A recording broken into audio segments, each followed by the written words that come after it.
Most people in the English-speaking world haven't heard of Krimifilms. These weird, wonderful, cross-cultural crime flicks have been around for almost a century in various iterations, but many movie buffs still don't know about them. These German-language crime movies were a popular part of European cinema. They reached their heyday between 1959 and 1972. Dubbed versions of them were released in English-language cinema markets as cheap B-movies for the front end of double features. And even now, they remain intensely watchable. From an historical viewpoint, they're a fascinating example about how one culture can adopt and adapt the popular culture of another. Krimi, also known as criminal film, has two fathers. The first is the English crime writer Edgar Wallace. Wallace was born in England in 1875 and died in Hollywood in 1932 of a combination of diabetes and pneumonia. Wallace was an insanely prolific writer, pumping out over 90 novels in the crime genre alone. There were stories of strange murders, blackmail and revenge set in Edwardian England at both the top and the bottom end of town. Wallace was such a fiction-writing machine because he recited his books onto wax cylinder recordings and had his secretaries transcribe them. Along the way, he produced many other works too, including a series of novels set in Africa. And in the year before he died, he did a piece of screenwriting for a movie that was coming up called King Kong. In the late 1950s, Wallace's son Brian Edgar Wallace moved to West Germany for a time because translations of his father's novels were making good coin in that market. It's not really surprising that they did. Germany loved Anglophone fiction. They embraced American westerns in a big way all through the 20th century. Edgar Wallace's novels were optioned by a Danish company, Rialto Films, in the late 1950s, and they went to town producing 32 movies for the German language market in a dozen years, in a deal with Constantin Films, a German distribution house. Up until 1966, the Rialto Krimi were all in black and white, though sometimes with colour titles. It gave them a certain noir-like atmosphere.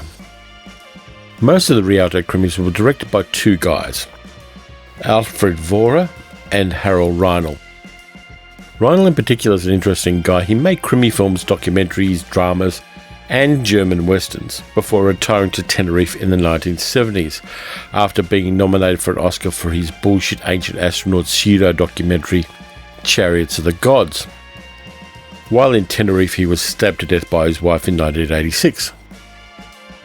But to end that morbid digression, there is another big player in Krimifilms, CCC Filmkunst.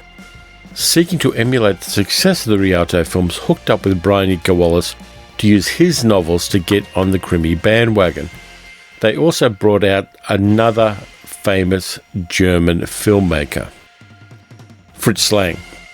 Frau Mon, Metropolis, M, Rancho Notorious, The Big Heat. That Fritz Lang and his evil, supernatural mastermind character, Dr Mabuse, whom he first created for a movie called Dr Mabuse the Gambler in 1922. In 1960, after almost 30 years away from that villain, Lang came back with The Thousand Eyes of Dr Mabuse, his last film as a director. It was very popular, so we then got 4 more movies from CCC Filmkunst using other directors and writers. The Return of Dr Mabuse in 1961, The Invisible Dr Mabuse in 1962, The Testaments of Dr Mabuse in 1962, and The Secret of Dr Mabuse in 1964, and all of them are amusingly watchable. So what is it about Krimifilms that I like? It's the style of them that makes it fun. They often feature mysterious villains with hidden faces who murder a number of people until the detectives discover who they are and unmask them. It's a little bit Scooby-Doo in that way. It features science fictional devices that are used for evil purposes. Hello, Mrs. Tyndall. Elaborate and imaginative murder attempts are made to get rid of the detectives in some of the films. For instance, in Rialto's De Hexa, deadly snakes are put into the pockets of the detectives' overcoats in a cloakroom.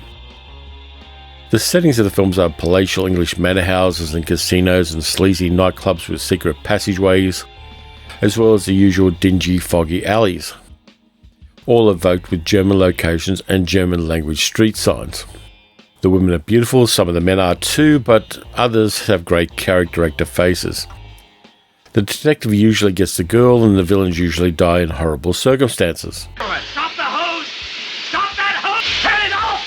Turn it off! Krimi can be an acquired taste, but the learning curve is helped along by the music, often by the incredibly prolific Peter Thomas, and the fact that there are familiar faces in the cast. Gert Frober, who played Goldfinger, Klaus Kinski, Karen Dorr, who was in You Only Live Twice, Werner Peters, who appeared in European films all through the 1960s, and Peter Van Eyck. And there are actors who show up in almost all of the Rialto Krimis, like Eddie Arendt, who tended to but didn't always play bumbling sidekicks. For instance, in Hunchback of Soho, he played a malevolent vicar with a deliciously menacing style. Krimi died out in the 1970s, but there are many movie buffs in Europe who have a nostalgic love for this quirky, kinky, bloody moment in movie history. The Rialto Krimi are a lot more tongue-in-cheek than the CCC Filmkunst ones, however they're both highly entertaining. If nothing else convinces you to have a go at these movies, here are just the titles of some of them in English translation.